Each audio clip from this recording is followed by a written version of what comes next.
this assessment asks us to calculate the delta G, delta H, and delta S for a reaction. In this case, this reaction is the transfer of a proton from one alcohol to another. These are the equations we're going to use. Delta H, delta S, delta G, delta H, and delta S are related this way. And we know the pKa's of both alcohols are about 16. So taking these terms one at a time, let's start with delta S. We go from 2 molecules to 2 molecules. So the delta S is about 0. And we can stop thinking about that one for now. The delta G is related to the equilibrium constant, and that's related to the Ka's. So to get to the delta G, we look at the difference in pKa between the left side and the right side.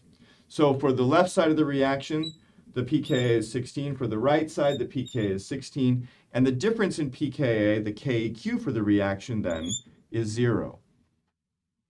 So we can take the pKeq and plug it into this equation.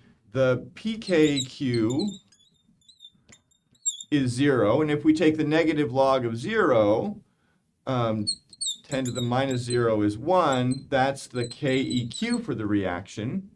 The natural log of KQ, natural log of 1 is 0. And so when we plug 0 into here, that makes delta G 0.